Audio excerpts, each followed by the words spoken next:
We expect to get through a lot today. So let's get started with digital assets.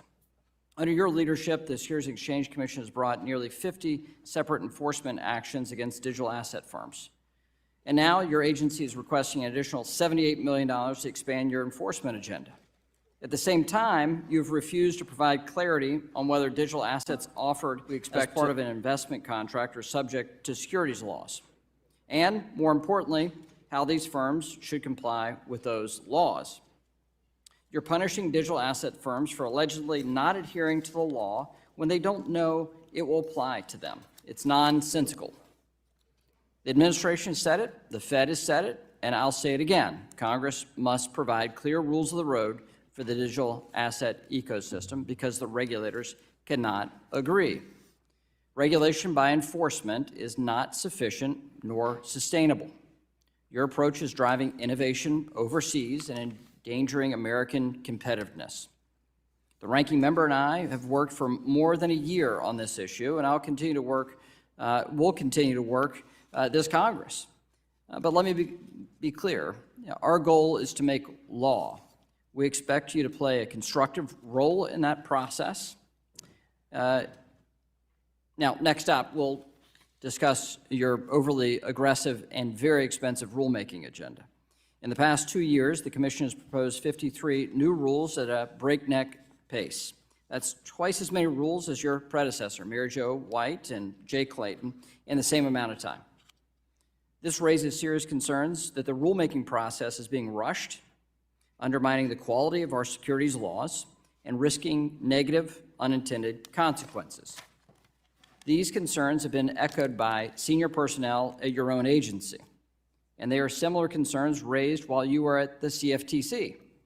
Time and time again, you've cut the public out of the rulemaking process with unreasonably short comment periods, even for major rules like your disastrous climate disclosure proposal and equity market structure overhaul. You failed to justify these significant rules with thorough evidence, careful studies, and even cost-benefit analysis. I look forward to hearing why the Commission is rushing to make such dramatic changes in our public markets based on paltry economic analysis and limited public input. Finally, it appears you've been so busy weaponizing the Securities and Exchange Commission to push your agenda that you've forgotten a key pillar of the Commission's statutory mission, capital formation. Unlike you, this committee is working to strengthen public markets, help small businesses and entrepreneurs, and increase market access for all investors to ensure the long-term growth and prosperity of this country. I'll close with this. Chair Gensler, your responses to congressional inquiries have been unacceptable. You have a constitutional duty to conduct your business in your agency, but we too have a constitutional duty to conduct oversight of your agency. Under our jurisdiction, we intend to do that, and we will continue to do so aggressively. But it is your duty to respond and comply with congressional inquiries. If you continue to thwart this institution by ignoring our requests and providing incomplete responses, we will be left with no choice but to pursue all avenues to compel the information or documents we need and the American people need and deserve to see themselves. So with that, I yield back. The chair now recognizes the ranking member of the committee, the gentlewoman from California, for 4 minutes for the purposes of an opening statement. Thank you, Mr. Chairman. Good morning and welcome, Chair Gensler. Right now, our financial system is still recovering from the sudden collapse of Silicon Valley Bank and Signature Bank. Our nation's affordable housing crisis is worsening, and we are on the brink of a Republican-imposed debt default that will create unprecedented and untold levels of harm to the United States and global economy. But unfortunately, today's hearing is not focused on addressing any of those looming crises. Instead, we're here this morning because last Congress, Republicans threatened to do a big number on the SEC and Chair Gensler, and today is the start of them making good on that promise. This playbook isn't new. Committee Democrats and the American public have seen it all before. Under the first Consumer Financial Protection Bureau Director, Richard Cordray, Republicans worked around the clock to harass the agency with sham investigations, baseless subpoenas, and nonstop hearings, all in hopes of delaying or impeding the important work of the agency. This is the same exact strategy they plan to use on the SEC, and unfortunately, everyday people will pay the price. The SEC has on average provided over twice the legally All right, Bankless Nation, welcome to this live stream of Gary Gensler's testimony. This is an experiment for us. This is not something that we've done before, but I think it's pretty fun. I'm already having fun. I hope you're having fun, so thank you for tuning in. I'm going to take this time to talk over Maxine Waters because she is clearly just making it political about of Republican versus Democrats. I'm assuming this is going to be a reoccurring theme that happens as people are given some of their time to stand up on a podium. Instead of going after Gary Gensler, they're going to make it partisan, which is what Miss Maxine Waters seems to be doing. So I'm going to have to give Maxine Waters a solid 2 out of 10 points on her criticism of Gary Gensler. While she did address the issue, she has totally ignored the main point of why we are here today. Anyways, I will return to Maxine Waters and I will heckle later. And address issues that arose during the GameStop events and identified by investigations this committee led. Additionally, the SEC has proposed rules to require greater transparency for private equity and hedge funds, which are opaque even though they have significant impacts on our economy and society. These reforms are not being rushed. They are long overdue, and this committee held several hearings and considered legislation addressing all of these issues. Meanwhile, Republicans are eager to rush forward with measures that would deregulate our capital markets. We just witnessed that Trump's deregulation means in the banking sector and financial stability as the collapse of SVB and Signature Bank threaten confidence across the banking system. I can't believe that this committee is rushing to take off more guardrails when we should be adding them. I would also like to applaud Chair Gensler and his staff for the forceful actions the SEC has taken and dedicated more resources to go after crypto criminals. Whoa! Yo! Whoa! Taking away the points. She's at 0 now. Whoa! To mask non-compliance in crypto. In fact, under Chair Gensler, the SEC has nearly doubled the size of the unit responsible for protecting investors in crypto markets and from cyber-related threats.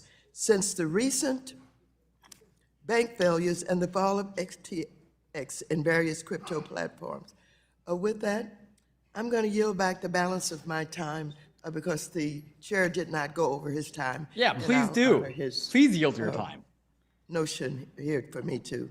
The chair recognizes Mrs. Wagner, chairwoman of the subcommittee on capital markets, for 1 minute. I thank you, Mr. Chairman. Chair Gensler, it's been 18 months since you've appeared before this committee. My colleagues and I look forward to discussing your agency's overly aggressive agenda that is in fact rushing through rulemakings at a frenzied pace, the likes of which we haven't seen since the response to the 2008 financial crisis. However, your agenda is neither driven by congressional mandate, and let me underscore congressional mandate, nor a widespread market failure like we saw in 2008. In fact, it remains to be seen what actual deficiencies the Commission seeks to address with its 53 new regulations. Even when a very brief or half-baked cost-benefit analysis is provided, it fails to consider the aggregate regulatory burden on retail investors, small business, and capital markets, the bread and butter of the United States of America. Mrs. Wagner scoring some points. The changes you are proposing will cause death by 1,000 cuts to U.S. capital formation. And I yield back. Well done. The chair now recognizes solid 7 out of 10 the performance. subcommittee on capital markets, Mr. Sherman, for 1 minute. Chairman Gensler, thank you for working hard and getting things done. Well, he's just like fulfilling the sitting there, mandate just given taking to it. you by the 33 and 34 Securities Acts and bringing them up to date for the 21st century. Thank you Brad for Sherman, getting information enemy of the that people. investors who He's care like the about big the banker guy. We environment don't like this will man. want. Thank you for standing up to the crypto bro billionaires where an area where the multi-billion-dollar frauds are just the beginning of the societal harm. Investor protection is not the antithesis to capital formation. It is the necessary antecedent. If we don't protect investors, capital will go to other markets. The private placements cannot swallow the whole idea of companies being public. And the idea that 2,000 shareholders should become 2,000 shareholders of record through a phony math that allows companies to have perhaps 10,000 beneficial shareholders and not consider themselves public is something that needs to change. I yield back. Today, we welcome the testimony of Gary Gensler, Chair of the Securities and Exchange Commission. Chair Gensler, we thank you for taking the time to be here. You'll be recognized for 5 minutes to give an oral presentation of your testimony, and without objection, your written testimony will be made part of the record. Chair Gensler, you're now recognized for 5 minutes. All right, here we go. Good morning. Thank you, Chair McHenry, Ranking Member Waters, and members of the committee. Thank you for inviting me to testify. As noted in my written testimony, my views are my own. Walking into the Rayburn building, I couldn't help but stop by the statue of Sam Rayburn, longest-serving Speaker of this great House. His colleagues used to call him Mr. Sam. Well, you see, as chair of the House Committee on Interstate and Foreign Commerce, he worked closely with President Roosevelt to establish the nation's first federal securities laws in 33 and 34. In fact, that 34 Act was called the Fletcher-Rayburn Bill. Rayburn and Roosevelt were motivated by the lack of market integrity and disclosure. The markets were rife with fraud and manipulation, and they knew that market integrity and disclosure help protect investors, builds trust in our capital markets, and yes, lowers cost of capital for issuers. This foundational work has been part of our nation's economic success and global standing ever since, but we can't take it for granted. Congress built on Rayburn's work in the 70s and again in the 90s to mandate that our agency also consider efficiency and competition as well as capital formation in formulating our rules. As amended, this led to our often stated three-part mission around protecting investors, promoting fair, orderly, and efficient markets, and facilitating capital formation. In essence, it's about ensuring that our markets serve investors and issuers alike, but not the other way around. Investors and issuers don't serve the markets. It's about the issuers and investors. And much of our work is basically focused on the middle, the markets, driving efficiency, integrity, and resiliency in the market. And with regard to efficiency and competition, we have multiple projects, including, as further detailed in my written testimony, around equity markets and private funds. As relates to integrity and disclosure, we also have multiple initiatives. The technology that I think is most transformative in our time is artificial intelligence. It's not crypto, as much as we're going to discuss crypto. Influencer Gary bringing up AI. AI. I think that we've got to have some projects in that area around robo-advising and brokerage apps and the conflicts that may be in predictive data analytics. But as to crypto, which I know will come up, simply put, investors in the crypto market should benefit from the compliance with the same laws that Rayburn and Roosevelt laid out. It's the law. It's really not a choice. As to disclosure, the SEC, as designed by Rayburn and Roosevelt, is merit neutral. But we do have an important role with regard to ensuring for full, fair, and truthful disclosure about material risk, and thus we have disclosure projects, including regarding climate risk, cyber risk, stock buybacks. And lastly, as to financial resiliency, lest we forget, risk in one corner of the market can spill out and hurt regular folks. 8 million Americans lost their jobs, millions of families lost their homes, and yes, small businesses shuttered after the 2008 crisis. Recent market events are just the most recent reminder of this. That's why we have a number of projects around our U.S. Treasury markets, around investment funds, and private funds. In summary, much of our work is about making the markets more efficient, more fair, more resilient for the benefit of investors and issuers. We greatly benefit from public input and use it to make adjustments that staff and ultimately the commission think appropriate. Coincidentally, my dad was also sometimes called Mr. Sam, first of his family born in this country. And he ran a small business, never went to college, small business, a vending machine business, and the bar owners would call him Mr. Sam. I think my dad, he was never a public figure. I can't believe I'm saying in the same words, Sam Rayburn and Sam Gensler. But he Say was Sam a a big few more believer times. in this system of democracy that we have, even things that we're going to go through today in this hearing.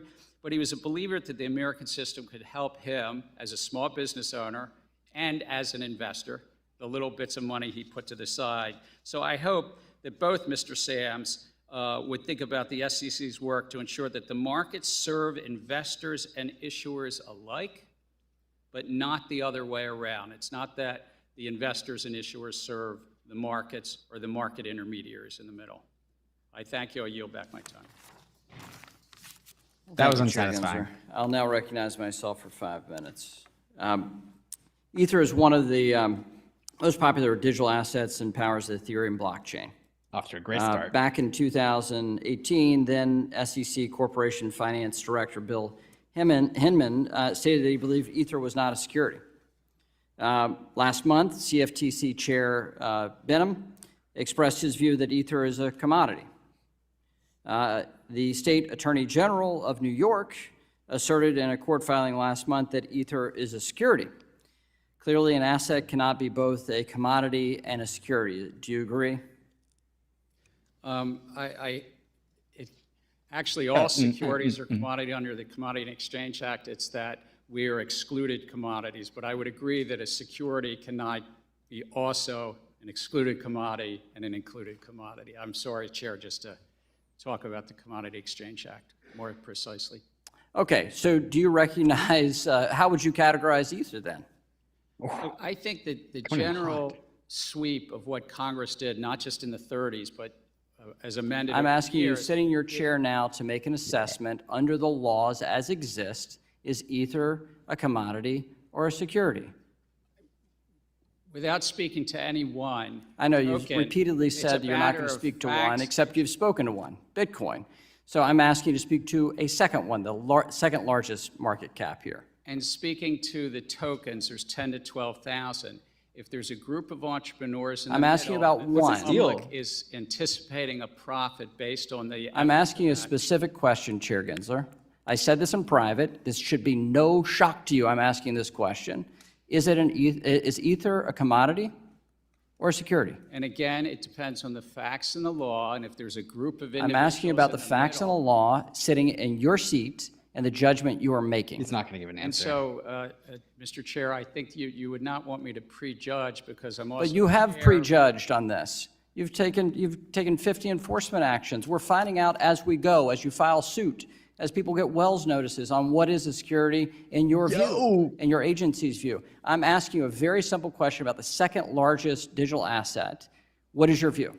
And my view is if there's a group of individuals in the middle that the public is All anticipating. right, so let me just ask a based second on those question then. efforts. Do you think it serves the market for an object to be viewed by the commodities regulator as a commodity and the securities regulator to be viewed as a security? Do you think that provides safety and soundness for the product? Do you think it provides consumer protection? Do you think it serves the value of innovation? I think no should be a very simple answer for you here. I think, That uncertainty is bad, is it not? and I think that Congress has said that there's one agency, the Securities and Exchange Commission, under this committee. And you won't answer my question, and you're the head of that agency. So give me a break. Come on. Oh, right. I'm answering Mr. it in McHenry. generic because you would not want me to speak about any one set of facts and circumstance. Okay, so, but you've already spoken. Have you said anything about Bitcoin? My predecessors and the agency itself has spoken to them. Okay, yes. but you're not willing to do the same about Ether. I think Okay, that- so let me just step back. There's a lack of clarity here in the marketplace. Can you at least agree to that? I think that the clarity is there. The law is clear All that right. if there's a So group let of me individuals you're relying be on. explicit about this. The market doesn't see it. Your regulatory actions and the CFTC's regulatory actions say that there's a great deal of uncertainty here. It is the intention of this committee to fix that uncertainty and actually provide a sound legal basis for this. So let me get into your rulemaking process. So you proposed 53 rules in 2 years. Mary Jo White proposed 23. Jay Clayton proposed 26. At the same time, your agency has consistently provided less comment period than either of your predecessors. Just as one example, when the SEC made significant changes to the U.S. equity markets in 2005 for regulation NMS, the Commission broadly solicited public feedback, held numerous roundtables, issued white papers and concept releases. Fast forward to today, you've proposed 4 equity market structure proposals that would impact millions of retail investors, and you provided a mere 60 days of comments on 1,600 pages of regulations.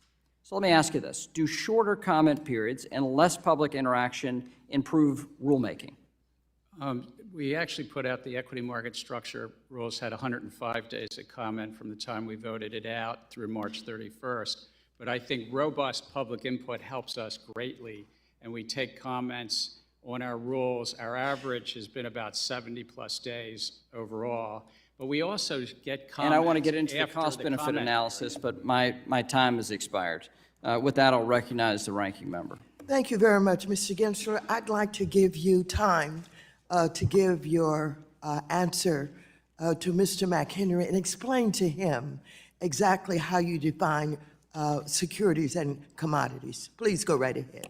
So a security by Congress's will has about 30-plus terms, and one of those terms is an investment contract.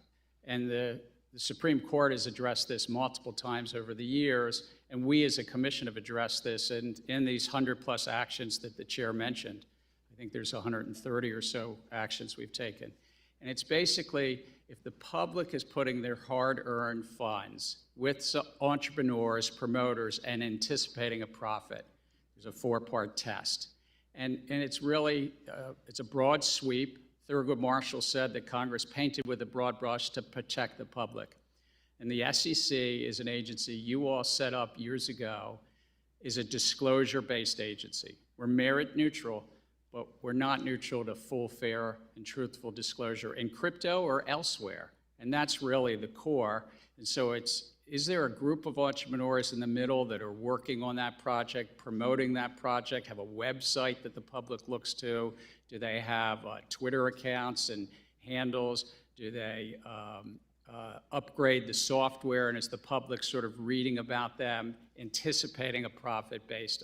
And in fact, is there somebody that's even visiting you and they're hiring lawyers and sending them in to, to talk to us and so forth? Is there something there that the public is anticipating a profit based upon those efforts? Thank you very much. Chair Gensler, I'd like to ask a few questions about crypto. You've often suggested that we're witnessing mass noncompliance with our securities laws by crypto firms. However, crypto firms often suggest that their coins and activities are different and need a new statutory framework. Do you agree? And does the SEC have the authorities it needs to bring crypto issuers and intermediaries into compliance with the investor protection and market integrity framework built over the past 90 years? Yes, I do believe that we have the authorities we need and the laws to protect the investors. Would you say that one more time? Yes, I do believe that we have the laws and we have the authorities to oversee the crypto intermediaries, the crypto exchange. Are you exercising that authority now? Yes, we are. Would you describe for this committee how you're doing that? I understand that Is she just underhanding him? you have engaged with a number of crypto She's like the firms. Gary Is that Simp, right? correct? We have. We talked to the crypto firms, some tokens to how they can register, but also these platforms. I've been around finance for over 40 years in one way or the other. I've never seen a field that's so non-compliant with laws written by Congress. You make us non-compliant. Affirmed over and over by the courts. But this is a largely unfortunate for the investing public, non-compliant field. Thank you very much. I'm going to move on to a question about deregulating capital markets. As you know, this committee cares about increasing access to capital, particularly for small businesses. I, for example, have worked with Chair McHenry to pass legislation on crowdfunding and other innovative ways for startups and small businesses to raise capital.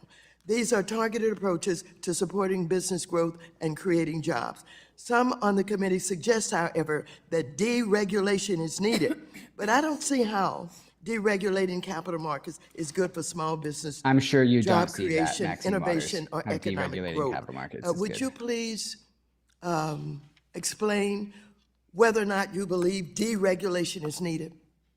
I think that we've benefited in this country by the markets, and that small businesses can raise capital in a well-regulated market that protects against fraud and manipulation. And the reason small business benefits is because it lowers the risk in the markets when you can lower the amount of fraud and manipulation, and you promote good transparency. Thank you very much. My time is almost up, but I just want Like the you video to end her reiterate time. If you whether like or the not video, her you time ends really faster. I have promise the this is how this works. authority to do what is necessary in dealing with the crypto markets. You said it twice, say it a third time, please. Well, Oh I my think we do. God, We could she's use just more the shill. resources, She's the but I Gary do think shill. we have the authorities. Have you indicated what resources you need? We have in congressional testimony to the House Appropriations Committee, and it's included in this testimony as well. Thank you very much. I yield back the balance of my time. We'll now recognize the gentleman from Arkansas, Mr. Hill, for 5 minutes, the vice chair. Thank you, Mr. Chairman. And Mr. Gensler, thank you for coming to be with Was us. she the one that blew the today. kiss I for wanna SBF? continue She to is the one follow that up blew on, SBF the kiss. Chair Yeah. McHenry's questioning. Yeah, this I'll is attempt to be Maxine more Waters blowing successful. SBF a kiss. In Well done, November Maxine. 2021, the President's Working Group on Financial Markets released its report on stable coins, which recommended that Congress enact legislation to establish a federal prudential framework for stable coins. You remember that report? I do, sir. Is the SEC a member of the President's Working Group? We are, sir. And do you believe that, did you support that recommendation of the President's Working Group? I did. And do you think that Congress has been inactive on this topic? As best I know, Congress is engaged with the administration throughout the 2 years, so. You would call that active? Yeah. We're looking for that framework, and you support us drafting a regulatory framework for payment stablecoins. If I could say, when stable coins, I think that it's important to ensure that there's safety and soundness there, and that if this committee and Congress were to address this through legislation, to ensure that we don't undermine our $100 trillion capital markets, that we don't inadvertently somehow undermine what money market funds operate in this country, or how other parts of the financial markets. Lastly, that we don't undermine both the CFTC's and SEC's authorities to go after fraud and manipulation, because right now these stable coins are being used in the crypto ecosystem, and I think you really do want that cop in the beat, the SEC on the beat in the crypto ecosystem. Well, I'm glad to hear you Gary say Gensler, that the you mall cop. support a regulatory framework, and I think those issues you raise have to be taken into account by the President's Working Group, and I think they have. I mean, I think those are addressed in their reports, and I think that's certainly the focus of hearings, and so I'm glad to hear, and I don't think I'm putting words in your mouth, that you do support Congress attempting to create a regulatory framework for payment stablecoins. Is that fair? I think with the guardrails of not undermining the $100 trillion capital markets, and remember, No, I got your checklist. We've got that. I was just going to, also in the recent events in the markets, one of those stable coins actually had over $3 billion at Silicon Valley Bank. Understand. Terrible that decision intersection- by Talking about them. Cyril. So, Terrible What? decision by Silicon Valley Bank. We've already Oh. had a hearing on that subject, Okay. and I know we'll have some more follow-up on it. Let me ask you about the consolidated why did he audit say it trail, was a something terrible that's decision? plagued my existence for the 8 years I've served in Congress. I've already on record not a supporter of the CAT. Has the SEC issued the final rule on the consolidated audit trail to the best of your knowledge?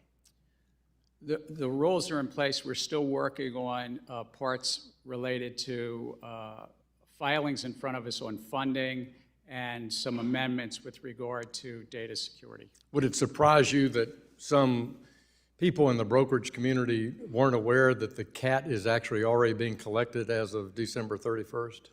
And are you aware that that data is already being collected? We are actually, as a regulatory agency, aware that it's being collected, transaction data is being collected, and we benefit from that. Are you concerned about the encryption of that data, that it's inadequate? I think as a government agency, we should always be focused on data security, and data encryption is one of the pieces of data security. I'd like for you to respond to me about if you would, respond in writing about the encryption of that and the protection of anything that would be considered personally identifiable information. Let me turn to a different subject, which is the Treasury market. We have a time right now where the Fed is shrinking its balance sheet and where there's an unprecedented amount of Treasury issue because of the avalanche in spending by the Biden administration.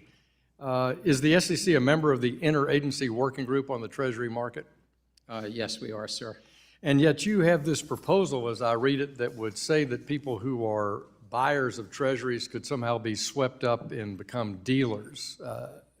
Why are you proposing that someone who might be a dealer, an investor in Treasury suddenly become a dealer? It's really under a law Congress passed in the 1980s. Okay, so we've moved on from the crypto markets. He was originally talking about the bad decision was that it was terrible risk management for SVB to be one of the banks that Circle uses to bank with. Ironically, it was SVB that went under and Circle that had way more solvency than SVB. So if you want to account for the risk between these two things, even if Circle did F up and choose SVB as a bank and the FDIC did not step in, Circle would have still been like orders of magnitude more solvent than SVB. And the fact that they, oh my God. Sorry. Simultaneously running their banks into the ground. Since becoming chair, can you briefly explain the actions you have taken to address executive compensation issues amongst publicly traded institutions? I thank you. Do you care about this? I'm proud that we were able to complete 2 mandates from Congress in this area. One was with regard to executive compensation needs to be clawed back if it's built upon erroneous financials. And number 2, disclosure about pay-for performance. And then also, I don't think we care about this. Okay, so I've got some other tweets that got pulled up. I'm going to let this non-crypto talk progress.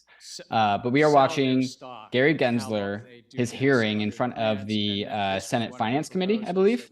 And this has all been about specifically his unfair treatment, right? His unfair treatment of the crypto industry, among other things. So there's other things in this agenda here today that they want to talk about that's not just about crypto. And then also each one of these people gets their own 5 minutes or so to talk about what they care about. And so just a comment from Reuters here. Having won control of the House of Representatives last year, Republicans now have a pulpit to try and constrain President Joe Biden's administrative oversight of key financial issues. Some in the finance industry have joined in the criticism, saying the SEC is going too far in its reforms and not taking time for industry feedback. So this is like a hybrid hearing, definitely arisen by his treatment of the crypto industry, but it's also the Republicans' chance to kind of go after Gary and the SEC as both, what he should be going after for all the ways that he's treated crypto, but also as a proxy way to target the Biden administration. So sometimes we're going to hear very good comments like McHenry's questioning of Gary Gensler and Ether security. And sometimes we're going to hear just political soapboxing and positioning and influencing. And so that is my take on this matter. I've got some other tweets that I can pull up, but I don't know how. I don't want to keep on talking in case something good is said. Committed to with the 5, the 4 bank rate agencies and the 1 FHFA. Sir, it has been publicly reported that Greg Becker, the disgraced CEO of Silicon Valley Bank, sold $3.5 million of Silicon stock less than 2 weeks before the bank's collapse, raising questions about whether he ran afoul of insider trading laws.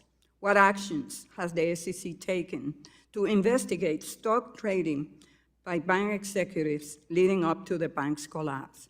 If I could step away No, from they have any not talked one, about FTX yet, Brian.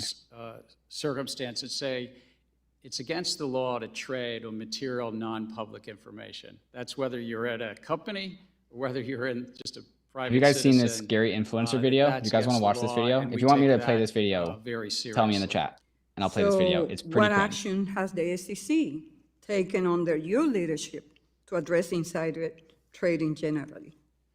Well, over the course of the last 2 years, we've brought over 1,500 law enforcement actions, and we could get back to you and give you a list of those related to insider trading, but unfortunately, more than one.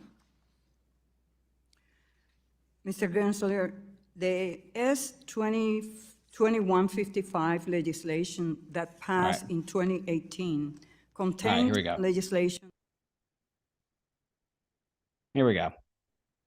I can't believe I've had the privilege to be part of the Securities and Exchange Commission for 2 years. 2 years.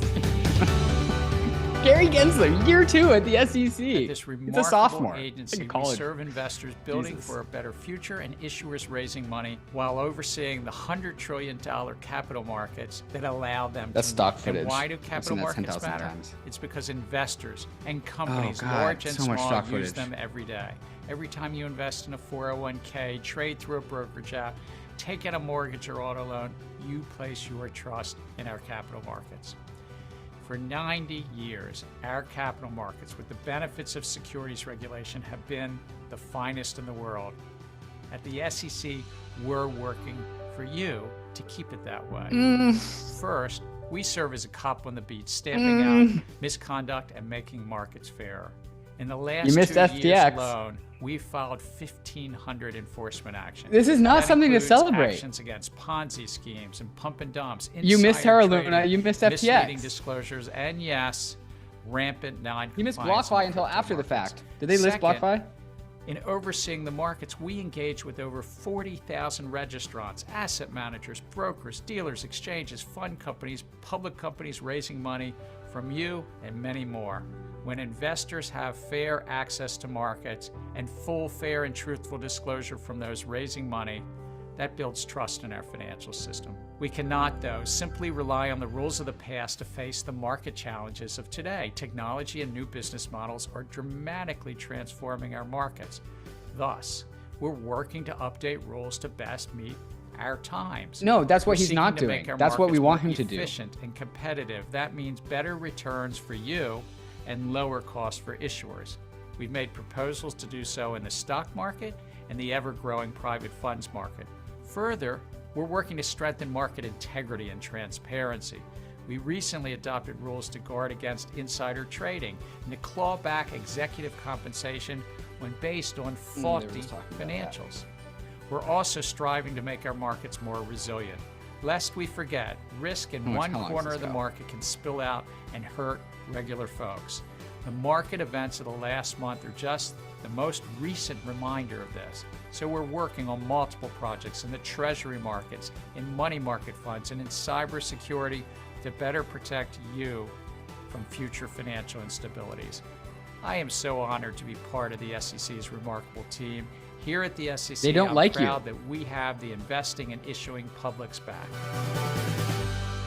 Employees at the SEC have called him like a tyrant. All right, what's this guy Almost saying? every filing that companies make are public filings. They already is known. And once again, I pretty mad. find you trying to hide behind things for either a lack of willingness to be candor about it, or you're trying to obfuscate your oath of office, which was well and faithfully. This committee is not happy with that attitude or performance. I was told by you, after we'd had numerous discussions with your staff, about a company that had a capital formation issue with millions of dollars at risk at the last minute, based upon their public filings, No, this is not. that you would not respond at all or even discuss the matter with the company to try and alleviate a problem for the average number of days that it would take your agency to respond. In other words, the agency had to respond. You were simply a placeholder. You have no real responsibility. You have your own views, not the views of the management of the organization responsible. So I would say to you today that there's a corollary. You talked about your father. I'm going to talk about my father. And my father, who served as a federal judge for 14 years, became director of the FBI for President Reagan. He recognized that the agency had a problem that probably emanated from the Department of Justice. I'm not going to blame the FBI. I'm not blaming the Department of Justice. I'm saying the circumstance was there, that they would not give credible information or deal with people who they were indicting and charging. And my father changed that and said, if you are, or if you have reputable counsel that stands at the behest of a court, that a court could punish them for incorrect or unlawful behavior, inappropriate or unethical behavior, if you had a counsel who was of extreme confidence, then the Bureau would deal with you even on the most sensitive issues. I will tell you that one of the clients that I referred to you has extremely important and valuable confidence in their counsel.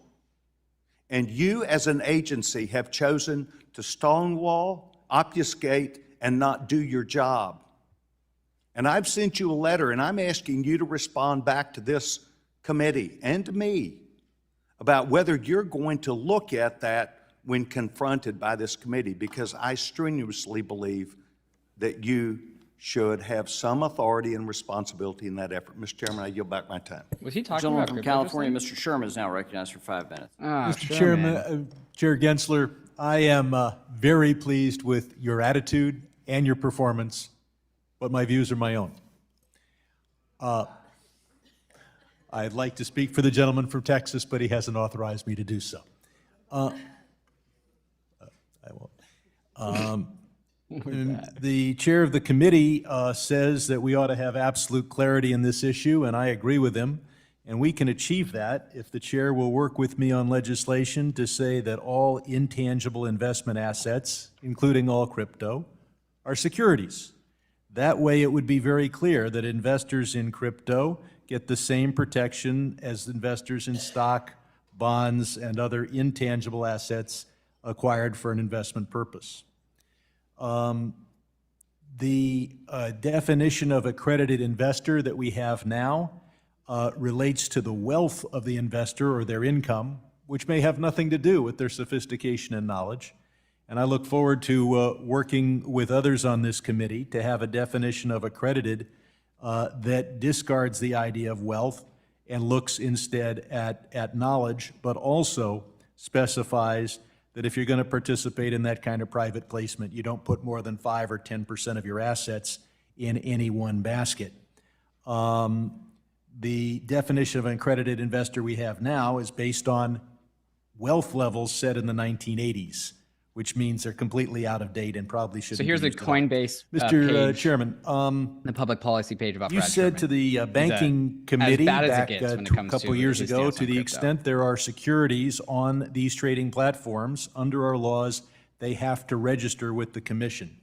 So assuming that a particular crypto token is a security, if that's true, is an exchange where that security is traded a securities exchange? Under the laws, if you meet the definition of an exchange and you have securities on that exchange, yes, you have to come in and comply and register and protect the investing public. Well, I heard you earlier say that no field in finance is so rampant with noncompliance If there are those who are not complying with our securities Look at laws, this please guy's shut them face. down as quickly as you possibly can. And I point out that the most famous crypto exchange was FTX. It is now, of course, the most infamous exchange. Congress expanded from 500 all the way up to 2,000, the number of entities that can be beneficial owners and still have the company thought of as a private company. I mean, that's a lot, 2,000 owners. But we've got a huge loophole here where you could have dozens or hundreds of beneficial ownership entities counted as only one if they list the stock in street name. Do you have the authority, and will you move toward a definition of 2,000 that reflects 2,000? I think you raise a good point, and I've asked staff for recommendations for the Commission's consideration, really to ensure that Congress's will about these numbers, the 2,000 number you reference in the Jobs Act, it really means 2,000, and how to look at, as you say, street name ownership that a broker might hold for hundreds of thousands. I think you'll find companies calling themselves private that have many, many thousands of beneficial owners, and that's not what the securities law calls for. Companies, when they file their 10Ks every year, they list their risk factors. One risk factor that's increasingly important is the risk of a disruption in the U.S.-China relationship or economic relationship. If investors got explicit information about that, that would protect investors. If companies had to fight for capital by demonstrating their resiliency, their ability to withstand such a breakdown, then our entire country would be more resilient and Taiwan would be more secure. Can you move forward to be more explicit and clear with companies that they need to disclose the risks to the company and hopefully what they're doing to ameliorate that risk of a possible breakdown in the U.S.-China relationship? Under current rules, companies need to disclose material risk, and if they have operations and there's material risk related to any geopolitical area, not just the one you mentioned, they're obliged to disclose that. The gentleman from Oklahoma, Mr. Lucas, is now recognized for 5 minutes. Thank you, Mr. Chairman. And Mr. Chairman, it's good to see you again. It's good to see you. If I can call you Mr. Chair as well. Absolutely. And as I always like to remind my friends here, we spent a great deal of quality time together at your previous posting at the CFTC when I was chairman of the committee. That said, I'd like to begin by focusing on a proposed rule pertaining to security-based swaps. There's a consensus from market participants that the SEC's proposed rule to publicly disseminate large security-based swap positions would deeply harm liquidity, particularly in the credit market.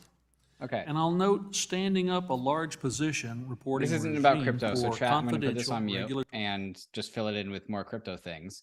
If you want to go back to the stream, let me know in the comments and I'll go back to the stream again. This is an experiment for us. I'm actually thoroughly enjoying this. I'm having fun. I hope you guys are having fun. And so just like restreaming Gary Gensler's public lashing by half of the House by the Senate Finance Committee, I think is pretty cool.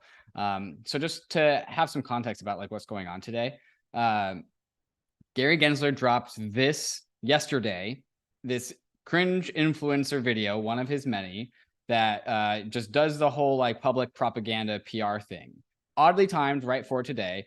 This morning, he tweeted out this thing, like, on my way to testify before the finance services, the GOP finance services, I stopped by Sam Rayburn's statue, and this was like in his opening statements. And so like, this is our SEC commissioner. This guy is regulating securities and our capital markets. And he's doing this whole like influencer campaign. I mean, we all know that this is what's going on. But it's just like, it's so crazy that it's like, this is the timeline. This is absolutely nuts. And so some more recent news, we haven't talked about Algorand. I doubt Algorand is even going to come up. This guy's still talking. I'm sure it's not about crypto. We haven't talked about Algorand, but this is the big news that dropped as of recently. When was this? Yesterday? Yeah, yesterday. the crypto exchange Bittrex. Fun fact was my first crypto exchange ever, because it was based in Seattle, where I'm from. It was the first time I bought any crypto. It hasn't been the best exchange. It hasn't really won out in the market forces. It's slowly been declining in volume. But they decided to go after Bittrex in this like enforcement action that charges Bittrex with being an exchange of unregistered securities. And so in this complaint, they listed certain crypto assets that this is like the first time that they actually named as securities. And so this is the first time we actually got some specific assets listed as securities. In late 2022, Bittrex Global made available for trading on its platform approximately 148 of the crypto assets that are available on the Bittrex platform, including crypto assets known as OMG, when we say go, Dash, which were offered and sold as securities, which is funny because this for me was a real throwback in time. This was like, what year is this? OMG, Dash, these are 2017 tokens. Dash was like is a Monero hard fork with this whole like masternode system. I owned both of these. So I apparently owned securities at one point in time. And like also, I'm pretty sure OMG is on Coinbase. OMG Coinbase. I'm pretty sure this is a listed on Coinbase. And I'm pretty sure Dash is too, which implies that Coinbase is a securities exchange, at least according to this ruling. Yeah, you can trade OMG on Coinbase right now. What about Dash? Can you do Dash? I mean, these are super old current crypto assets that probably had decent volume, at least in 2017. I'm sure Dash has, yeah, you can also do Dash. Okay, so implying that Coinbase is also an illegal securities exchange. Let me make sure, okay, so that guy's still talking. And so this is when I tweeted out, let me pull up Twitter. If you don't hate me for pulling up my own tweets, but this is how I think about things. This is when I tweeted out something along the lines of like Gary Gensler's too spineless to go after the major exchanges like Coinbase, who are by extension doing the same thing, basically saying all of these decently common coins are securities exchanges. And so like, but he's going after Bittrex, the exchange that is just like been limping along since 2017. But it probably looks pretty good to the outside world because like, oh, he's doing the thing that he's saying he's doing. He's doing the thing that Brad Sherman is like, yeah, bring them and rein them in and yay boomers. This is what happens when Ryan's not on the stream. I get unhinged. So like this is some of the more recent news. Let me tap back in here to make sure that I'm not missing anything. And then in the same breath, they criticized the SEC's rulemaking efforts, which arguably would provide that clarity that they desire. Chair Gensler, in your testimony today, you mentioned that there have been over 130 enforcement actions brought by the SEC against crypto firms that have either engaged in marketing securities without providing the necessary disclosures or failed to submit audited financials or investor protections that would allow investors to actually make a meaningful and informed decision regarding the crypto products or the underlying business. Chair Gensler, based on current law, of those 130 cases, those 130 enforcement actions, how many have you won? How many has the SEC prevailed on? Many of them are settlements, but those that we've taken to court, we've won on the Howey analyses, these token issues, 6 or 8 times. We've won on other matters in front of the courts as well. So we've been quite successful throughout. Okay. Am I correct in asserting that in each of those cases went through a regulatory or legal process and or maybe even judicial appeal, and that actually there are written decisions on each of those cases, either by an administrator or by a court of law that do provide explicit guidance based on current law to other crypto and stable coin firms to provide clarity and that actually lay out some rules of the road that should you would think, guide other crypto firms in their action. You raise a very good point. Every one of them is a vote of a 5-member commission, sometimes run by Jay Clayton, sometimes I'm honored to chair, but always a 5-member commission and always with a written public document, an order, or a charging document. And there's also a joint statement on crypto asset risks to the banking organizations. That's a January 3rd, 2023, which lists 8 key risks associated with crypto assets that banks should be aware of. So there's a fair amount of guidance out there and clarity. It's just not the clarity that the crypto industry wants. Absolutely. We've also been clear and we've been public as a 5-member commission as with regard to the custody of crypto assets, about the exchange definition in crypto assets. We put some of this also out to public comment, but I agree with you. It's not a matter of lack of clarity. I think this is a field that, in the main, has built up around non-compliance, and that's their business model, and they have chosen, even though it's not the law, they've chosen to be non-compliant and not provide investors with confidence protections, and it undermines the $100 trillion capital markets. If there's one field of You finance undermined the future investors $100 get million hurt, crypto capital markets, sir. then it's going to undermine those small businesses and everybody else raising money in the capital Everyone in markets crypto is a and get small hurt business. by We this all field of are money. startups. That's great. One of the things I worry about in this area is that crypto firms offer an amalgam of services that in the traditional banking system and securities area are ring fenced. So they do a lot of things like they have exchange function, broker dealer functions, custodial and clearing functions, and lending functions. And we've seen commingling of investor funds. Can you talk about the risks that arise from Absolutely. that So structure? We separate these everywhere else. so The New this York is who's Stock speaking right Exchange now. is not running a hedge fund Coinbase trading says he's very against supportive of crypto. the people trading on that New York Stock Exchange. And here we have a field that commingles this and trades against their customers and doesn't give the proper disclosures. And we've brought a number of cases, one settled, one a litigated matter with this regard. Thank you. Mr. Chairman, I yield back.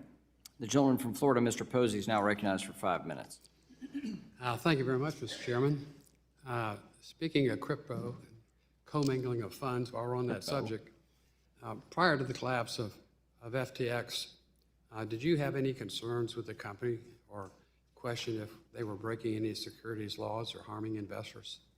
I think, if I might, I have had, since I've been in this job, a general concern about the field, and as expressed here today, about the non-compliance of this commingling of these various functions, and that they should come into compliance by separating exchange from broker-dealer, from what you might call a hedge fund function and other functions.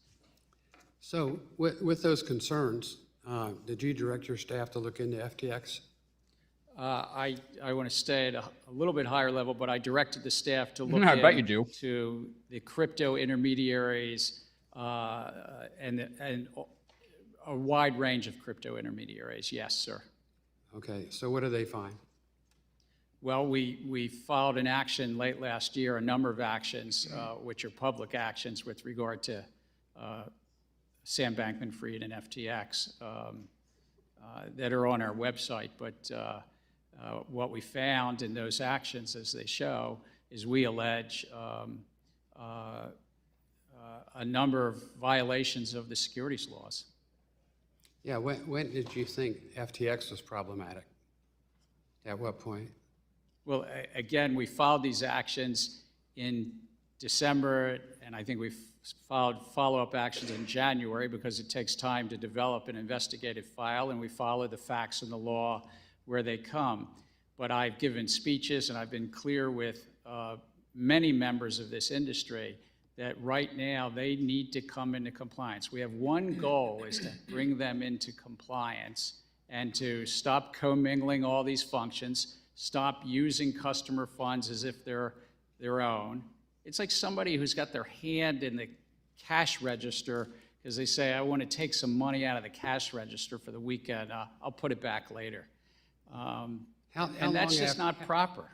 How long after you met with FTX and investigated did you notify the public and investors that there was an Again, issue? as we've chatted earlier today, we protect anything we do in our examination function, our investigative function. We protect that information and hold it confidential because it's important for the integrity of any investigation, but also for people's privacy. And often we find that we close investigations without bringing action. So there's a time-tested reason that you, of course, would want us to keep things confidential. So we only make them public when and if we either settle or bring charges. Sad to hear that. The Inspector General found that your SEC is facing the highest attrition rate in 10 years.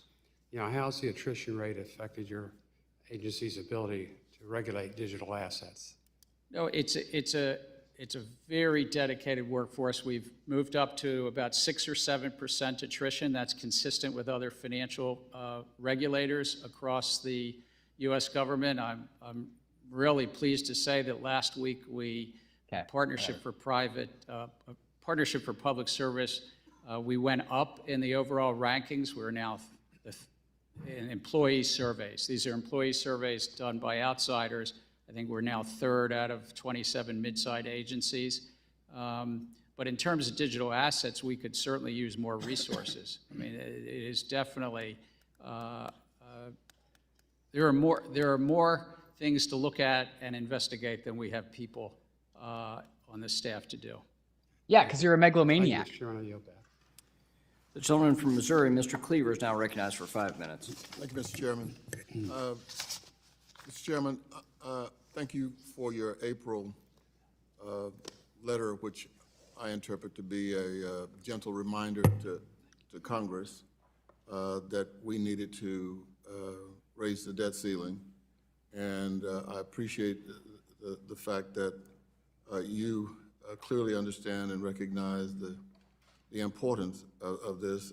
I mean, we've raised the debt ceiling 78 separate times. Coinbase has him against crypto. 1968, and both parties, 49 times under Republicans and 29 times under Democrats. It is something we have to do. My first question is, do you think that the mere suggestion that we're not going to deal with the debt ceiling create a problem for us economically? I mean, one of your responsibilities is maintain some level of order in the markets.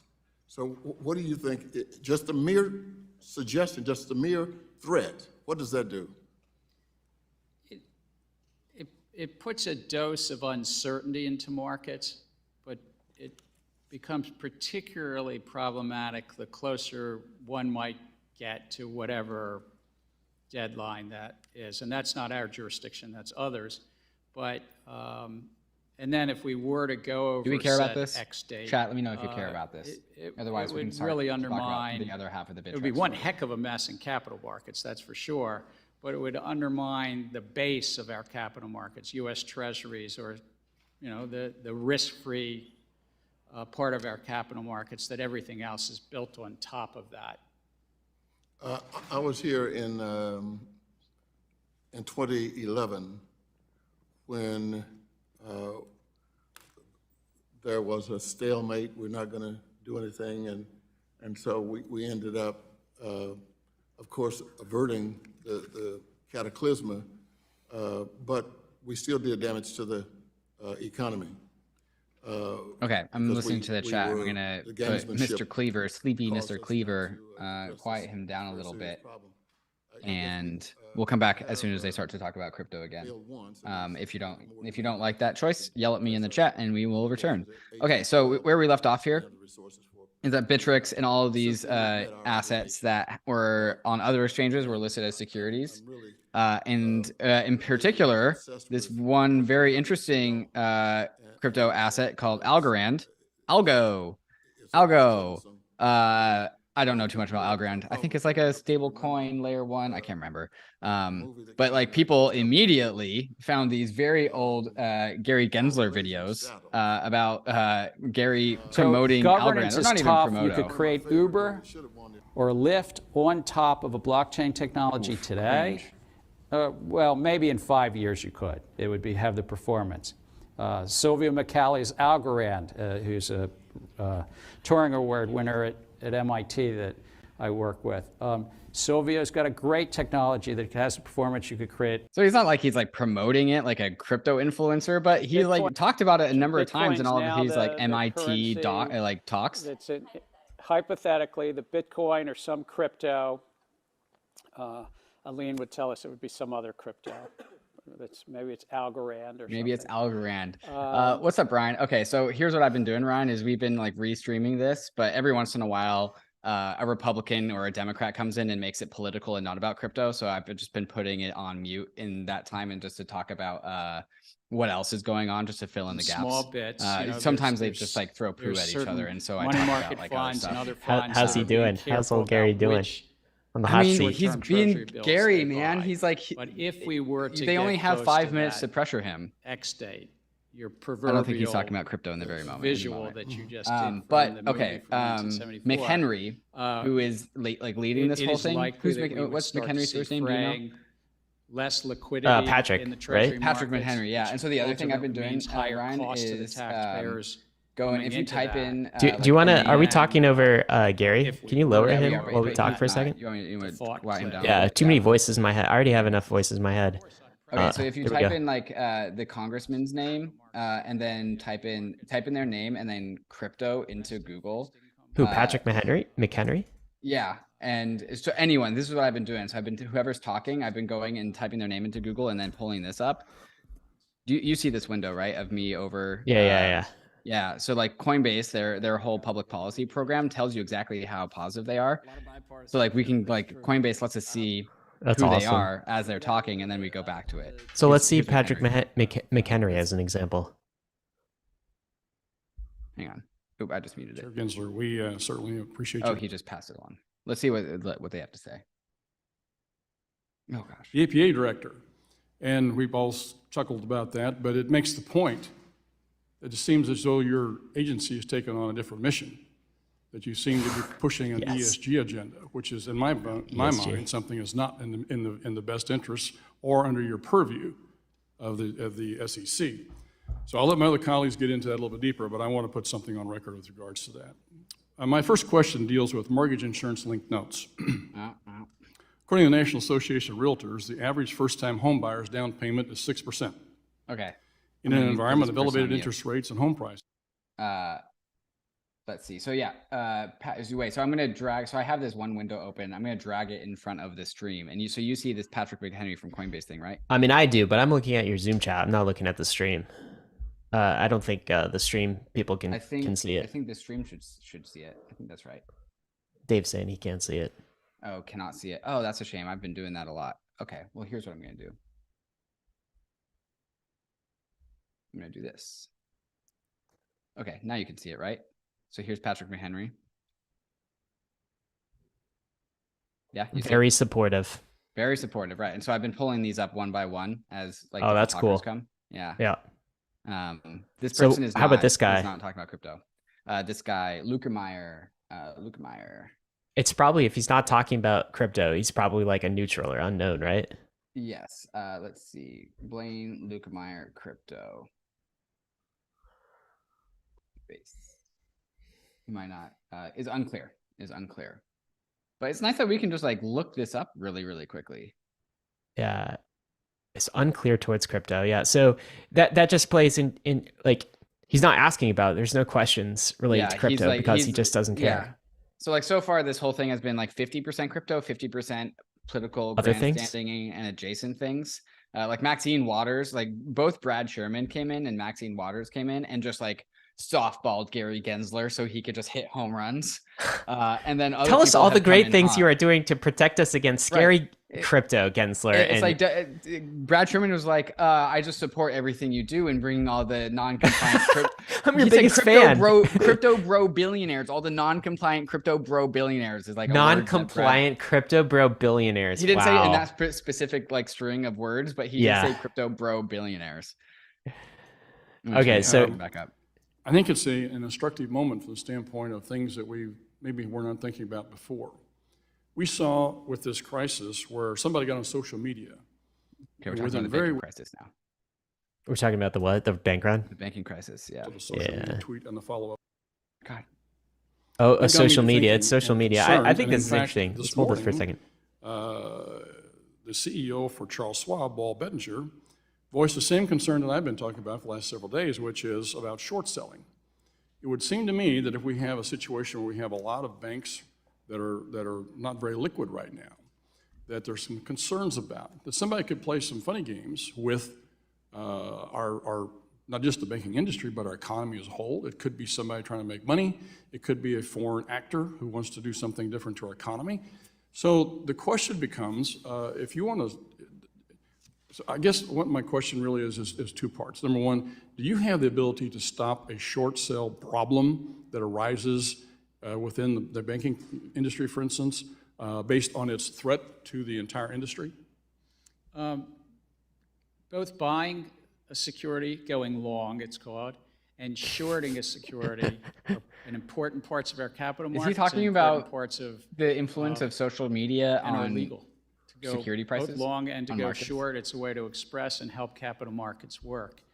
And so we facilitate that. What we guard against is people trading on material non-public information, and we guard against people doing manipulative acts in the market. So it's really Well, my question is very simple. Do you have the authority to keep this abuse from happening, this manipulation from happening for the wrong reasons? I understand that it's part of the market structure, it's part of market investing, but if people are doing this to try and cause a run on the banks, to undermine our economy, undermine the industry for their own profit, or as a foreign actor to do something, do you have the ability to stop that? That's my question. we No most way. definitely have the No way does he have the authority ability and to the stop Cause a run on the ability banks? I mean, to go if the after, banks are shitting the bed, you got to press that sell button. and Right. against manipulation in capital Okay, markets. my question, though, Not do you a have question of the national authority to have defense. a across-the-board ban on short selling? So you could stop this from happening? That's not a good by idea. People continue to tweet. I don't believe that Congress has given us that authority, sir. We've given authority to deal with individual acts of manipulation and chasing after fraud. Gentleman's time is Do not give Thank you Gary very that much. authority, please. Gentleman from Connecticut, Mr. Himes, recognized for 5 minutes. Thank All right, you, how about this Mr. guy, David? Chairman, Look him up. and welcome, Chairman Gensler. I don't have blazing saddles today, but I've got Lionel Trilling. Lionel Trilling was a American critic, an intellectual who, in a book in 1950 called The Liberal Imagination, said that American conservatism is not so much about ideas. It is, quote, a series of irritable mental gestures which seek to resemble ideas. That was true in 1950. It's certainly true here today. And to illustrate that, the head-spinning irony of where you're sitting right now is that less than 3 weeks ago, the Federal Reserve, the FDIC, and the Treasury take were a guess. sitting in Positive, precisely neutral, those negative, Ryan. seats in a hearing about Give me 1 the second. crumbling of Silicon Valley Bank. And to hear the majority at the time, it was all their fault. They had done too little and they'd done it too slowly. Something you might remember as you get accused of doing too much too quickly. I promise you that when something goes wrong under your jurisdiction, you'll be sitting back in that seat having done too little, too slowly. Now, never mind that Silicon Valley had 1 banker on their board of directors and 0 bankers on their risk management committee. Never mind that the vast majority of their deposits were unguaranteed. Never mind any of that stuff. It was their fault. And I promise you, when something goes wrong under your jurisdiction, you will have done too little, too slowly. You've been I accused don't even know of what not he was being asking there, here. David, so just the give me another Republicans minute. have been now in the majority for 100 days. You were here on day 100. Did you receive an invitation from the Republican majority prior to the invitation that brought you here today? We worked with the chair to come when he wanted me to be here. Have you said no to a majority invitation to testify? We'll work, and whenever the chair wants me here, I'll be here. Okay, all right. Having gotten that off my chest, I do have a serious question. I've long been concerned by the fact that an awful lot of our capital markets are migrating to private markets. You mentioned it in your testimony. You point out that the amount of liquidity in the private markets now exceed actually the banking system. That's a valid concern. If you look at public versus private market offerings since 2009, registered offerings are more or less flat since 2010 anyway, and exempt offerings are really skyrocketing. The challenge there, of course, is that individual retail investors, by and large, can't invest in private offerings. I worry that profitability and good deals will migrate to those private offerings that accredited investors and institutional investors, that's a term of art for people with substantial amounts of money, can invest in, and retail investors will be left with an increasingly small set of opportunities to invest in the American capital markets. So with my 2 minutes remaining, Mr. Chair, I think it's fair to consider the possibility that the regulatory structure, which I have long supported around public offerings, creates some arbitrage for issuers versus the exempt market. So I just want to give you 2 minutes to reflect both on the proposals that you've made with respect to market structure, but also overall, big picture, are there things that we can be doing along the lines of the Jobs Act or anything else that would hopefully reduce some of this arbitrage between the public and private equity markets? Good question. This guy's neutral on crypto, right? Am I right about that? Let me start by, I think that the American economy is benefited by slightly both supportive. by vibrant, robust I could see that too. public markets and private capital markets. My dad never had to tap the private capital markets of like today, but He talked about his dad like a handful of he times. ran a by the small way. business with 30 or 40 employees, and he didn't tap the public markets. I was at Goldman Sachs for many years before it was a public company, and I was a big company that tapped only private markets. So I think both have a role to play. In terms of our regulatory agenda, what we're trying to bring is greater efficiency and competition in the asset management of private capital, this $20–25 trillion of assets under management by hedge funds and private equity and the like, and through greater transparency of their fees, their performance, and their side letters where they might be, having different deals. And this is really going to help the retirees in all of your states, because most of your states are invested in private equity and in hedge funds as the limited partners.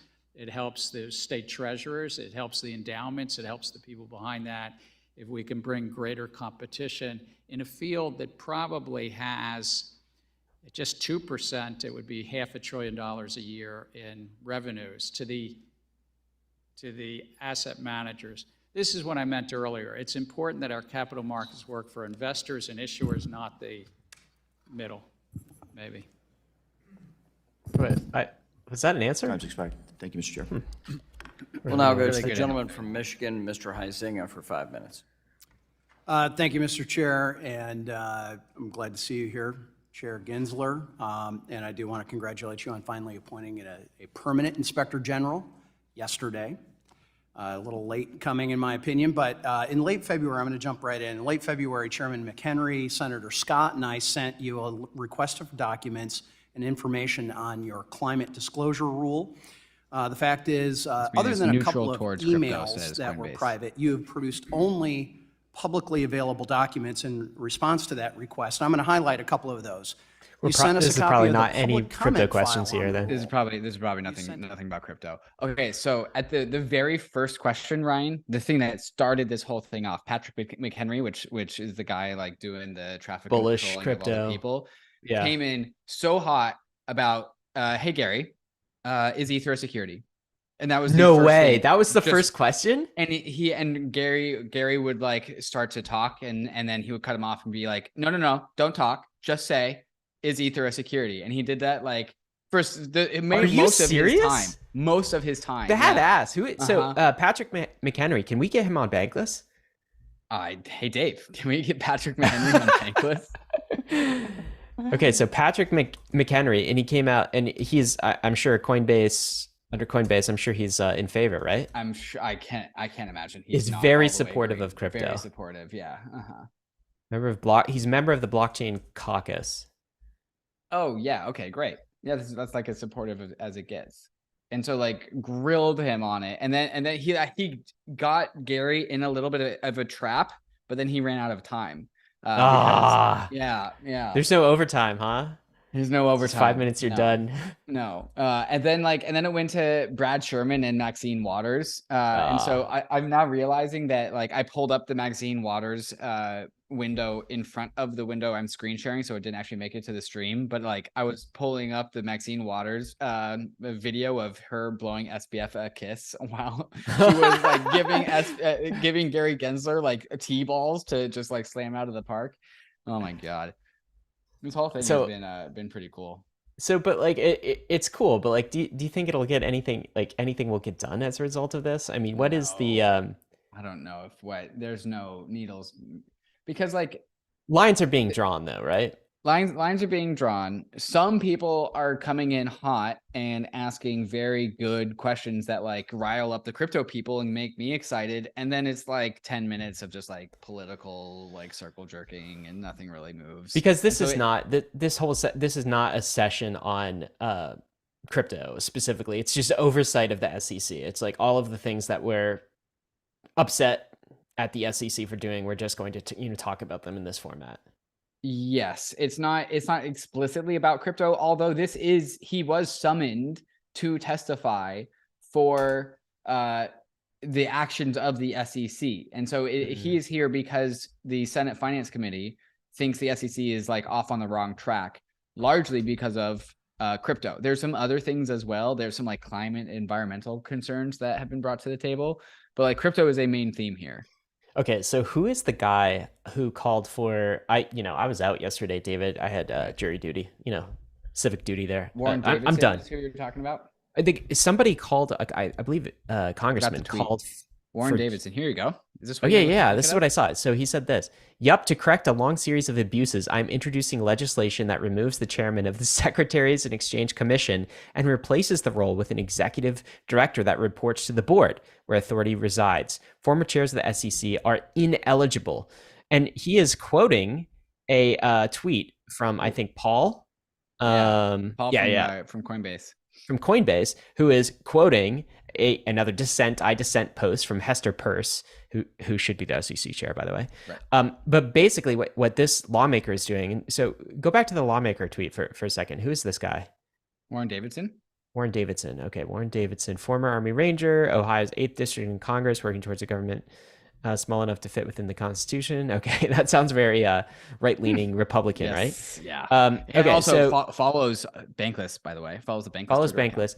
But he's basically saying, I don't want Gary Gensler or any other SEC chair to be Emperor King, right? Yeah. It should actually report to this board.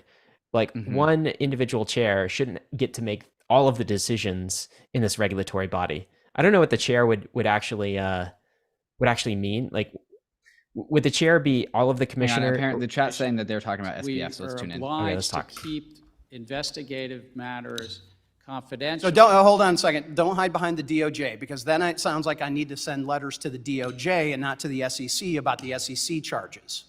So we'll be following up with this after this. My time has expired. Damn, I think we must have missed something. Sorry, guys. Response to our questions would be appropriate. We'll go to McHenry was Mrs. drilling Beatty him of on that Ohio angle. for 5 minutes. Thank you, Mr. Chairman. Thank you, Ranking Member. And thank you to our witness today, Mr. Gensler. Thank you for also responding to us and taking the time to talk to me about the SEC and meet with our team and being here today. Kind of staying in this same questioning with the climate rule.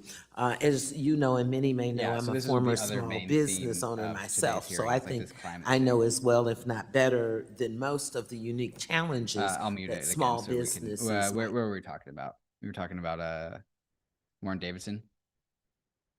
You're muted. Yeah, so he's just saying remove the chair. Yeah. And put the power back in the board. And I believe that the board is that all of the collective commissioners. Is that what the board is? That reports to the board. I don't know where he means by the board. Yeah, I don't know exactly what this entails, but it does seem to entail like Get rid of Gary, that's for sure. yeah, and make sure that a chair doesn't have this much power moving forward. It's a Right. bit more distributed. Because like my whole take is like, what's the point of all the other SEC commissioners if it's just Gary's way or the highway? Like, why? Right. What's Hester Peirce's job? What's she doing? Well, we get she some wants badass to do a dissent lot. posts. Yeah, I know. But other than badass dissent posts, which has to be the most frustrating thing. Yeah. Anyways, we've gone through all of like the recent Gary tweets about all of this stuff, and so now it's kind of like we're more or less. I'm assuming we're more or less into the long tail of this hearing. Like maybe somebody comes in with some crypto conversation, some crypto takes. There's not too many people here. There's like 20 people in this hearing. And have they talked about SBF? FTX and SBF, yeah. So there was a moment in which Gary had to like say, without really being too specific, that like, yeah, we totally filed charges against SBF and FTX. And then that's when I pulled up the fact that he did it in December, not November. and then also pulled up the fact that he met with SBF like 6 months prior. But like everyone already knows all of this stuff. I mean, they should be taking him to task on that, though. Right. Yeah. Pushing And like it a little harder on some that. people are, I know like there's other interests and other Senate members want to talk about other things, and crypto's not the center of the world. But like I'm feeling a little blue-balled about what could be said to Mr. Gensler here in this setting.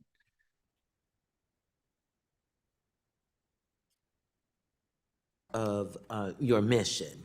And I want to take a moment to highlight some of the investors. We can go back in time. Oh, I can show you McHenry. Oh, you want to see McHenry? Teachers and firefighters. Well, okay. We expect to get through a lot. Leadership financial assets offered as part of an investment contract are subject to securities laws. And more importantly, how these firms should comply with those laws. You're punishing digital asset firms for allegedly not adhering to the law when they don't know it will apply to them. It's nonsensical. The administration said it, the Fed has said it, and I'll say it again. Congress must provide clear rules of the road for the digital asset ecosystem because the regulators cannot agree. Regulation by enforcement is not sufficient nor sustainable. Your approach is driving innovation overseas and endangering American competitiveness. Nice. The ranking member and I have worked for more than a year on this issue, and I'll continue to work, we'll continue to work this Congress. But let me be clear. Our goal is to make law. We expect you to play a constructive role in that process. Now, next up, we'll discuss your overly aggressive and very expensive rulemaking agenda. In the past 2 years, the Commission has proposed 53 new rules at a breakneck pace. That's twice as many rules as your predecessor, Mary Jo White and Jay Clayton, in the same amount of time. This raises serious concerns that the rulemaking process is being rushed, undermining the quality of our securities laws, and risking negative unintended consequences. These concerns have been echoed by senior personnel at your own agency, and they are similar concerns raised while you were at the CFTC. Time and time again, you've cut the public out of the rulemaking process with unreasonably short comment periods, even for major rules like your disastrous climate disclosure proposal and equity market structure overhaul. You failed to justify these significant rules with thorough evidence, careful studies, and even cost-benefit analysis. I look forward to hearing why the Commission is rushing to make such dramatic changes in our public markets based on paltry economic analysis and limited public input. Finally, it appears you've been so busy weaponizing the Securities Exchange Commission to push your agenda that you've forgotten a key pillar of the Commission's statutory mission, capital formation. Unlike you, this committee is working to strengthen public markets, help small businesses and entrepreneurs, and increase market access for all investors to ensure the long-term growth and prosperity of this country. I'll close with this. Chair Gensler, your responses to congressional inquiries have been unacceptable. You have a constitutional duty to conduct your business in your in your agency, but we too have a constitutional duty to conduct oversight of your agency. Under our jurisdiction, we intend to do that, and we will continue to do so aggressively. But it is your duty to respond and comply with congressional inquiries. If you continue to thwart this institution by ignoring our requests and providing incomplete responses, we will be left with no choice but to pursue all avenues to compel the information or documents we need. Compel. And the American people need and deserve to Good. see themselves. Accountability. So with that, I yield back. Okay, so that was his opening statements. That wasn't the Chair ETH now thing. I want to go recognizes- back and go back to the that first because I think he might be talking about some stable who coins. represent these Let me zoom backwards a little bit. those 4 proposals. Had some crypto thank you. narrative as well. Okay, here we go. I have about 35 seconds. Is there anything you'd like to share with us if I yield my last 30 seconds to you? Let's see what he says. Well, if I could just note something about you. You mentioned your hearing about the recent events in the markets, and I would note there were 3 banks that failed in those handful of days, those 4 or 5 days. And 2 of those banks, the first and the third that failed, Silvergate and Signature, He's about to blame were crypto. engaged in the crypto business. I mean, some would say they were, crypto banks. Wow. And the third, the biggest, Silicon Valley Bank, actually, when it failed, you saw this country's, the world's second leading stable coin, had $3 billion involved there, DPEG. So it's interesting just how this was all. You had some asshole! Thank you. narrative. That's what he used asshole. his Time is 35 up. seconds for. The gentlewoman That from tells you shit on so crypto. much, right? This is why yes, you're not recognized for 5 in a minutes. wrong fashion. Thank you, Mr. Chairman. Wow. Chair Gensler, you've publicly stated that, and I quote, "Our markets are the finest in the world," and that, quote, "retail investors have greater access to markets than at any time in the past." Yet, despite these statements, which I wholeheartedly agree with, you still released 4 proposals last December: order competition, regulation best X, tick size, rules 605, that completely upend those markets and remake them from top to bottom. There is a strong possibility that these 4 proposals could make equity markets more costly, less efficient, and This sounds like overall some trad stuff. worse for retail investors. Throughout these proposals, the curtain or quote uncertainly Sorry, if you were watching this. represent these retail in our equity markets are not proposals before putting Okay, you want to go back to yes or no answers. McHenry's Existing security rules thing? for the SEC to amend or change Yeah. FINRA's rules, which would include its current best execution rule. Yes or no? Yes, I'm aware we have that authority. Yes or no? Do you believe FINRA is incapable of maintaining and enforcing an adequate best execution rule? I think this is an important rule that we should have at the commission level. Yes or to no? the Are public. they? Thank you, Chair Gensler. I'll now recognize myself for 5 minutes. Ether is one of the most popular digital assets and powers the Ethereum blockchain. Back in 2018, then SEC Corporation Finance Director Bill Hinman stated that he believed Ether was not a security. Last month, CFTC Chair Benham expressed his view that Ether is a commodity. The State Attorney General of New York asserted in a court filing last month that Ether is a security. Clearly, an asset cannot be both a commodity and a security. Do you agree? Actually, all securities are commodity under the Commodity and Exchange Act. It's that we are excluded commodities, but I would agree that a security cannot be also an excluded commodity and an included commodity. I'm sorry, Chair, just to talk about the Commodity Exchange Act more precisely. Okay, so do you recognize, how would you categorize Ether then? Look, I think that the general sweep of what Congress did, not just in the 30s, but as amended. I'm over asking you, years- sitting in your chair now dodging. to make an assessment under the laws as exist, is Ether a commodity or a security? Without speaking to any one. I know you've token, repeatedly it's said a you're not matter going to of speak to facts. one, except you've spoken to one, Bitcoin. So I'm asking you to speak to a second one, the second largest market cap here. And speaking to the tokens, there's 10 to 12,000. if there's a group of entrepreneurs in the I'm asking middle about and the one. public is anticipating a profit based on the. I'm asking you a specific question, Chair Gensler. I said this in private. This should be no shock to you. I'm asking this question. Is Ether a commodity or a security? And again, it depends on the facts and the law, and if there's a group of I'm individuals. asking you about the facts and the law sitting in your seat and the judgment you are making.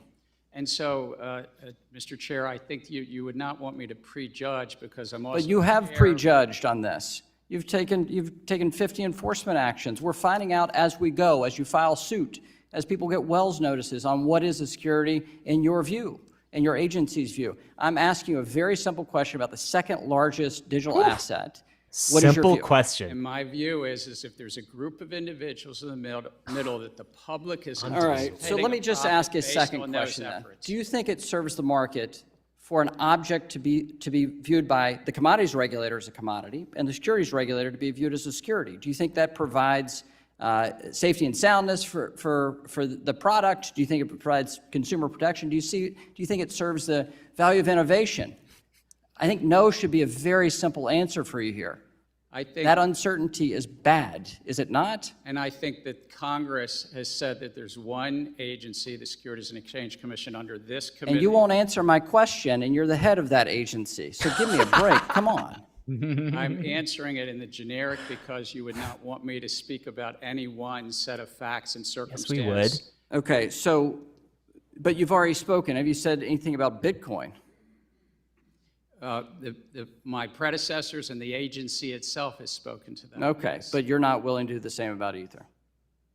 Okay, so let me just step back.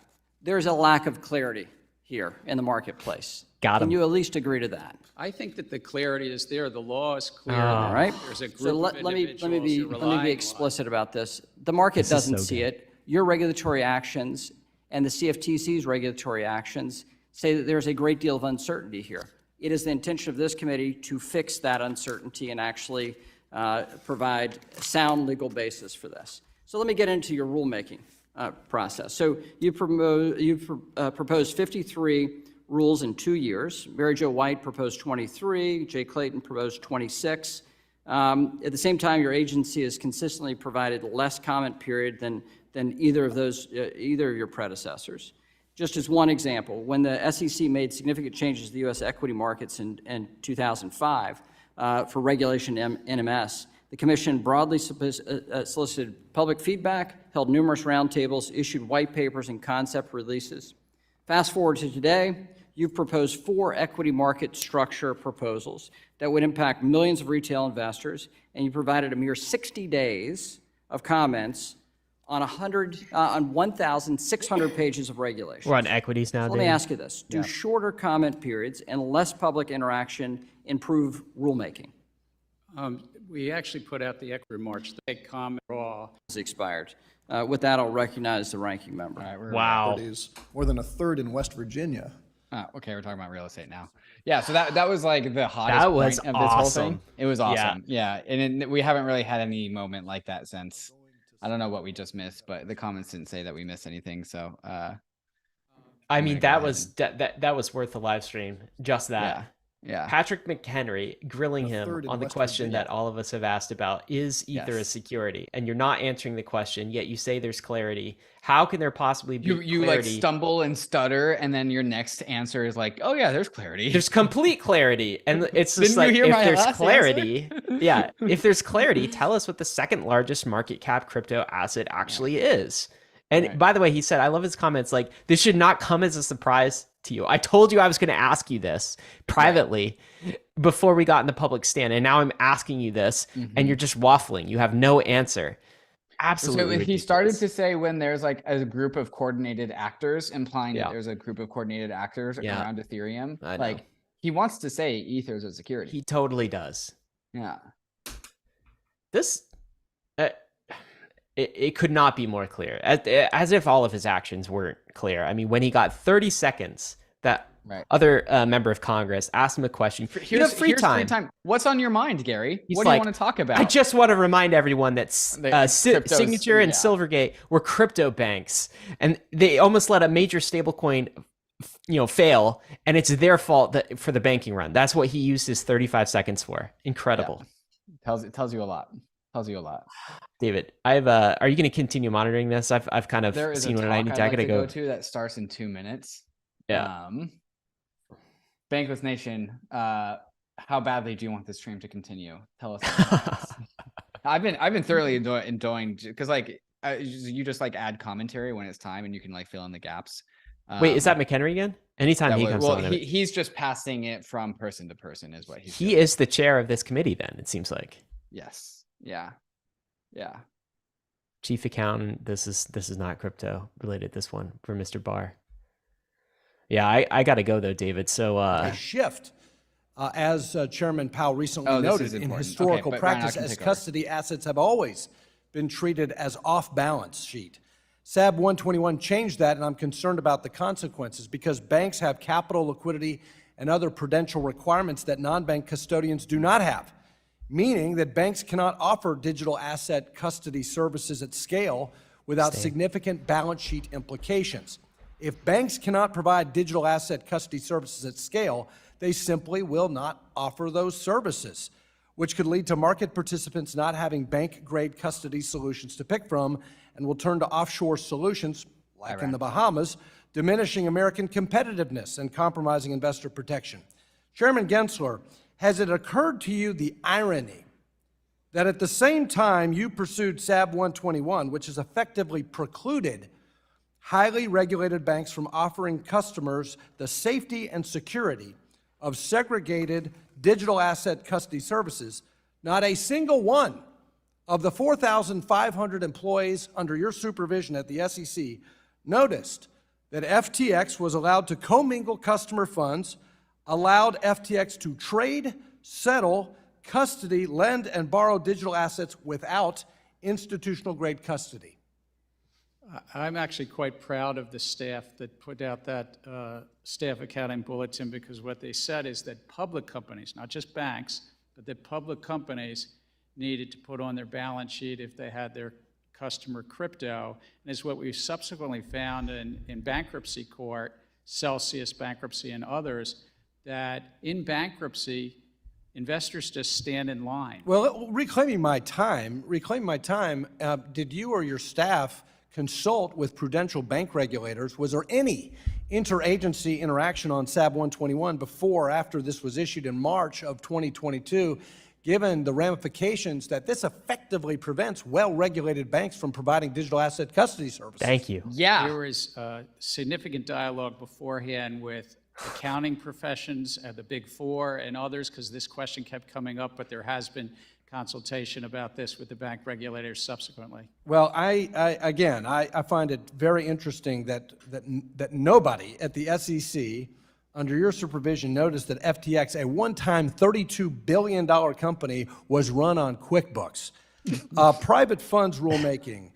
You have repeatedly stated that increasing competition in the private fund market is one of the primary objectives of your proposal. But last week, the Committee on Capital Markets Regulation issued a competitive analysis of U.S. private equity fund market. Its key findings: concentration is very low and 4 times lower than the concentration of the public mutual fund industry.